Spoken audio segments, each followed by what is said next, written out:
Have you ever looked at your family and felt like you were born into the wrong story? Like your soul speaks a language that no one in your own home seems to understand? If you've spent your life feeling like the too sensitive one, the difficult one, or the one who feels everything so deeply in a family that seems to feel so little, I want you to know this: you are not broken. Your journey isn't a mistake. What if it's by design? What if the very pain you went through wasn't a punishment, but a preparation? What if the chaos you were born into wasn't some cosmic accident, but a spiritual assignment? This is a tough, profound, and ultimately empowering idea. The idea that your soul, in its infinite wisdom, might have chosen this path. That this toxic family system wasn't your prison, but your training ground. The very crucible needed to ignite your true power. Stay with me, because if any of this is ringing true, what we're about to explore might not just change how you see your past. It could change the entire direction of your future. They say the brightest light casts the darkest shadow. For so many of us, that shadow first took the shape of our family. It's a unique kind of pain, a wound that cuts deeper than any other. To feel unseen, unheard, and unloved by the very people who were supposed to be your safe harbor. To question your own sanity because the reality you see is constantly denied. To have your sensitivity called weakness, your truth called rebellion, and your needs treated as an inconvenience. If you've ever looked up at the sky and asked, why? Why me? Why this family? Then you've arrived at the doorway of a profound awakening. That question isn't a sign of weakness. It's the first flicker of your soul's great strength, starting to remember why it came here. They say the brightest light casts the darkest shadow. For so many of us, that shadow first took the shape of our family. It's a unique kind of pain, a wound that cuts deeper than any other. To feel unseen, unheard, and unloved by the very people who were supposed to be your safe harbor. To question your own sanity because the reality you see is constantly denied. To have your sensitivity called weakness, your truth called rebellion, and your needs treated as an inconvenience. If you've ever looked up at the sky and asked, why? Why me? Why this family? Then you've arrived at the doorway of a profound awakening. That question isn't a sign of weakness. It's the first flicker of your soul's great strength, starting to remember why it came here. Before we can reframe our pain, we have to have the courage to name it. A toxic family system isn't always about shouting matches or obvious abuse, though it certainly can be. Often, the most corrosive poison is subtle. It's the deafening silence of emotional neglect, the constant low hum of criticism that becomes the soundtrack to your childhood. It's the feeling that love is transactional, where affection is a reward for being compliant and is taken away as punishment for being yourself. Psychology has given us names for these dynamics. We can talk about emotional invalidation, where your feelings are dismissed or ridiculed until you learn it's just safer not to feel at all. We can talk about chronic manipulation, where love gets tangled up with control, and you're made to feel guilty for just wanting to be your own person. It's a home where you're always walking on eggshells, constantly reading the emotional temperature of the room just to survive. These experiences are not just in your head. They are real and they leave deep imprints. This kind of emotional instability forces a child to abandon their own inner guidance system. You stop trusting what you feel because you've been taught your feelings are wrong. You stop trusting what you see because you've been told, that didn't happen. This is the foundational wound, being cut off from your own intuition, from your true self. And for a strong, sensitive soul, this is an agony that's almost impossible to put into words. You feel like a stranger in your own home, and eventually a stranger to yourself. To keep its shaky balance, every dysfunctional family unconsciously assigns roles. These aren't roles chosen out of love, but roles assigned out of a desperate need to manage the family's unhealed pain. Maybe you were cast as the scapegoat. This is the family's designated problem carrier. You get blamed for the dysfunction, the conflict, and the unhappiness. The tragedy is, the scapegoat is often the most emotionally aware and honest one in the room. You're the one who sees the truth, speaks it, and feels it, and you're punished for it. Your rebellion isn't a flaw. It's a healthy response to an unhealthy system. They call you difficult or rebellious, because your authenticity is a threat to the family's denial. Or maybe you were the golden child. On the surface, this looks like the winning ticket. You're praised, idealized, and put on a pedestal. But this role is really a gilded cage. Your worth is completely conditional, based on your achievements and how well you reflect your parents' ambitions. You aren't loved for who you are, but for the role you play. The pressure to keep up that perfect facade is immense, and it often leads to a crippling fear of failure and a hidden, fragile sense of self. And there are other roles, too. The lost child, who learns that becoming invisible is the key to survival. The peacemaker, who sacrifices their own needs to stop the constant fighting. And the enabler, who shields the dysfunctional parent from any consequences, keeping the cycle going.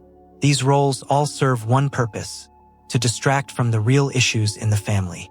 It's easier to blame the scapegoat than for parents to address their own trauma. It's easier to celebrate the golden child than to face the family's deep-seated feelings of inadequacy. These aren't just labels.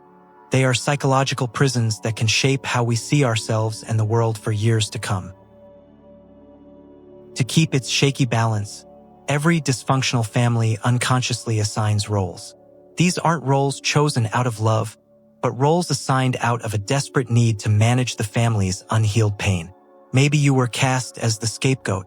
This is the family's designated problem carrier. You get blamed for the dysfunction, the conflict, and the unhappiness. The tragedy is, the scapegoat is often the most emotionally aware and honest one in the room. You're the one who sees the truth, speaks it, and feels it, and you're punished for it. Your rebellion isn't a flaw. It's a healthy response to an unhealthy system. They call you difficult or rebellious because your authenticity is a threat to the family's denial. Or maybe you were the golden child. On the surface, this looks like the winning ticket. You're praised, idealized, and put on a pedestal. But this role is really a gilded cage. Your worth is completely conditional, based on your achievements and how well you reflect your parents' ambitions. You aren't loved for who you are, but for the role you play. The pressure to keep up that perfect facade is immense, and it often leads to a crippling fear of failure and a hidden, fragile sense of self. And there are other roles, too. The lost child, who learns that becoming invisible is the key to survival. The peacemaker, who sacrifices their own needs to stop the constant fighting. And the enabler, who shields the dysfunctional parent from any consequences, keeping the cycle going. These roles all serve one purpose: to distract from the real issues in the family. It's easier to blame the scapegoat than for parents to address their own trauma. It's easier to celebrate the golden child than to face the family's deep-seated feelings of inadequacy. These aren't just labels. They are psychological prisons that can shape how we see ourselves and the world for years to come. Growing up this way leaves invisible wounds. You might develop a deep-seated belief that you are fundamentally flawed, unlovable, or just not good enough. This can show up as chronic anxiety, a constant feeling of shame, or a profound difficulty in forming healthy, secure relationships as an adult.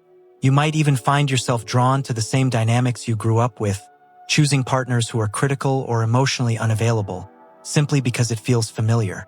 To get by, we learn to wear a mask.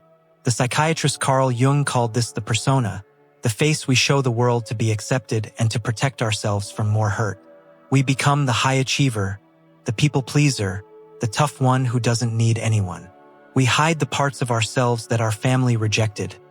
Our sensitivity, our anger, our vulnerability, our joy. We push these authentic parts of ourselves into the shadows. This is maybe the greatest tragedy of it all. You're forced to disown the most beautiful, authentic parts of your own soul. You learn to perform a version of yourself that's acceptable to others, but it comes at the cost of your own spirit. That inner conflict between the mask you wear and the true self you've hidden away creates a constant state of turmoil. And it's from this place of deep inner division that the strong soul finally begins to hear a call. A call not just to keep surviving, but to finally begin the journey home to yourself. Now, we arrive at the heart of our exploration. This next part moves beyond established psychology into the realm of spiritual philosophy. Ideas like soul contracts aren't scientifically provable principles. Instead, Think of them as powerful frameworks for finding meaning in our suffering.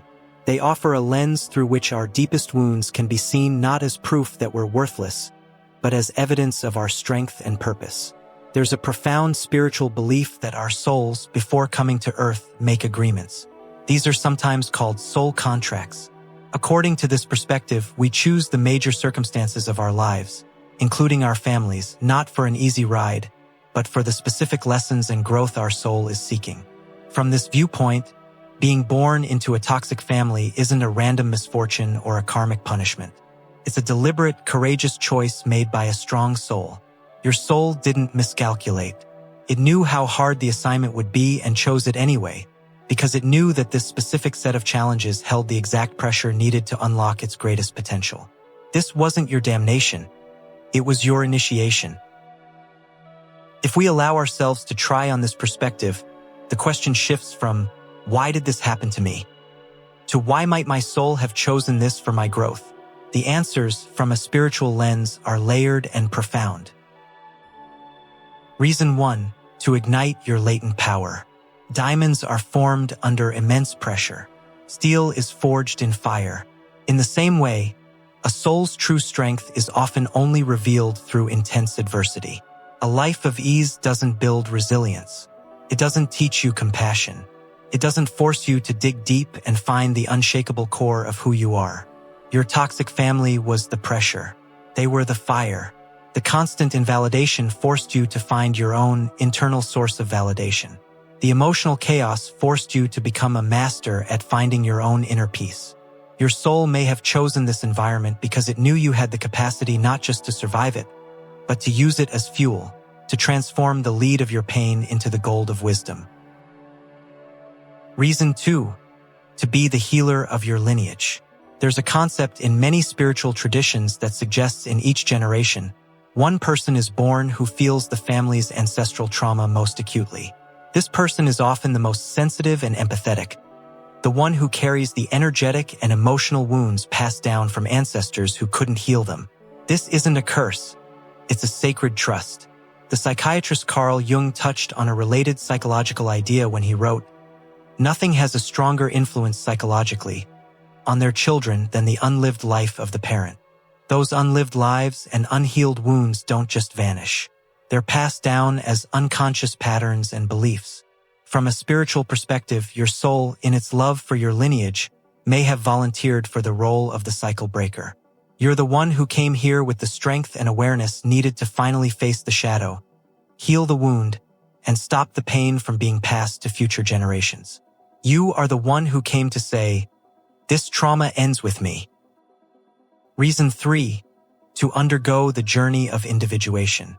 While Carl Jung's work was firmly in the realm of psychology, not metaphysics, his theories provide a remarkable map for this journey. Jung believed the goal of a conscious life was individuation, the process of becoming a whole, integrated person by making our unconscious patterns conscious. And he taught that this journey is almost always kicked off by a significant wound. Your toxic family provided that wound. It created the split between your true self and the mask you had to wear.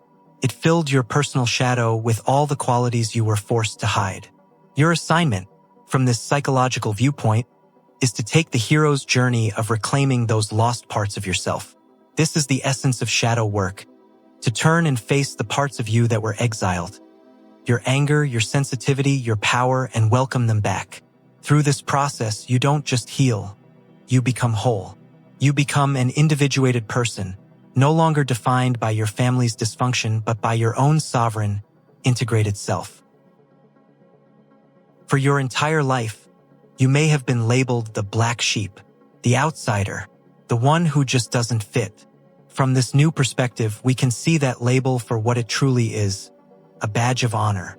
You were the black sheep because you refused to be just another copy in a dysfunctional system. Your soul was too authentic to fully buy into the inherited stories. Your sensitivity wasn't a flaw. It was a high-resolution detection system that saw the manipulation and emotional dishonesty everyone else pretended not to see. Your intensity wasn't too much. It was the life force of a powerful soul refusing to be dimmed. Your questioning of the family rules wasn't disrespect. It was the stirring of a conscious being refusing to participate in unconscious patterns.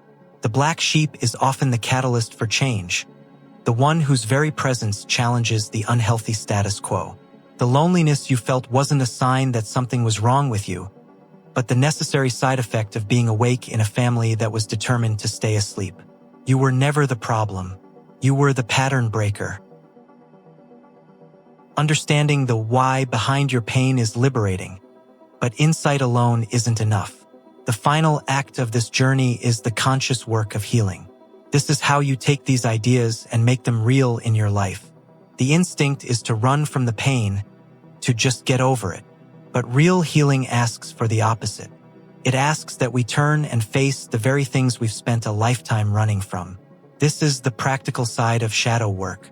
It starts with asking brave questions.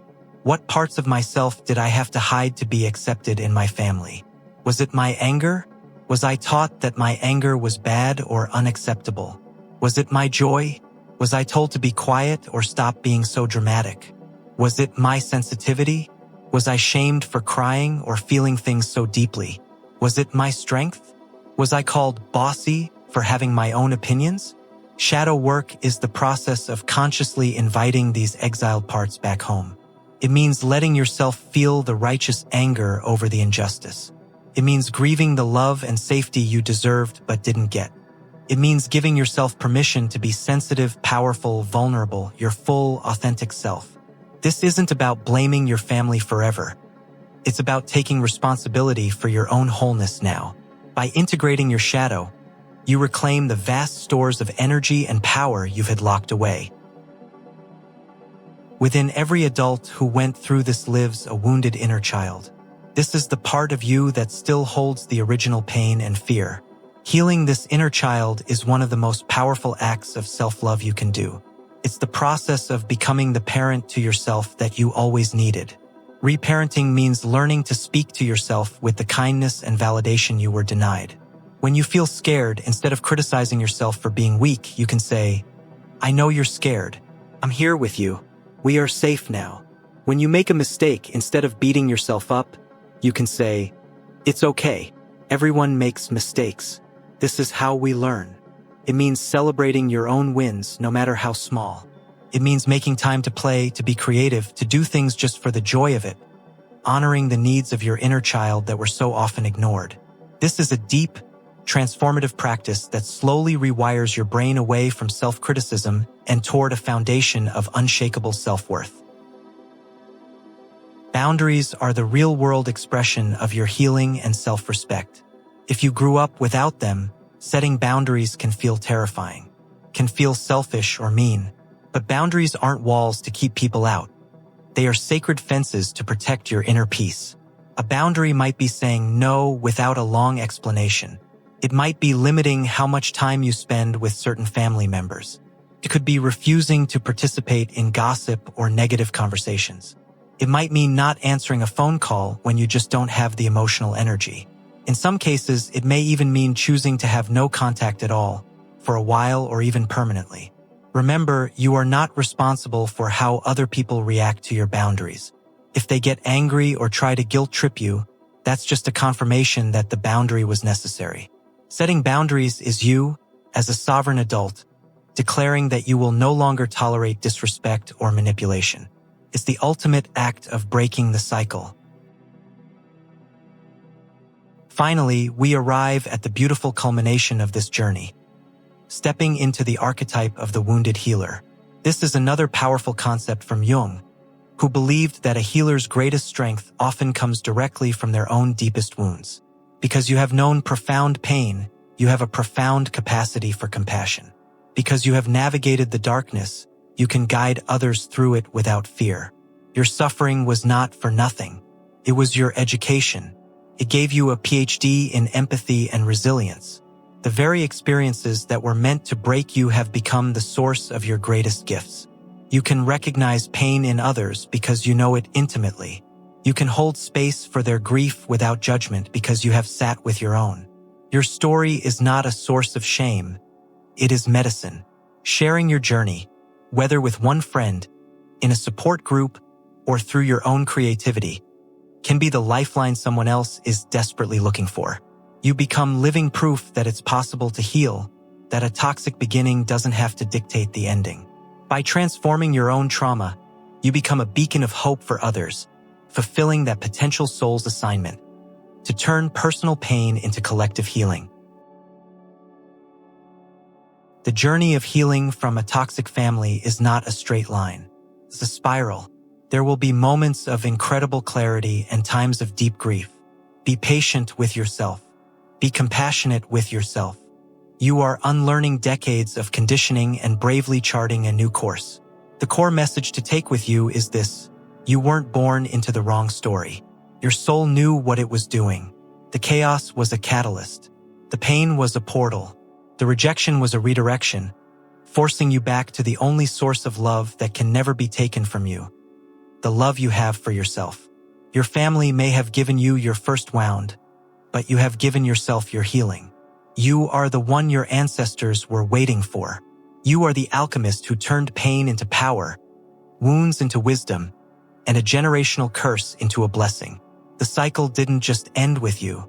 A new, more conscious, and more loving story begins with you. You were never broken. You were just being born. If this story resonated with you, please show your support by liking this video and subscribing for more explorations into the heart of the human spirit. And now I have a question for you, and I would be honored if you'd answer in the comments. What is one strength you discovered in yourself precisely because of the challenges you faced in your family? Your story is powerful. Your wisdom is needed.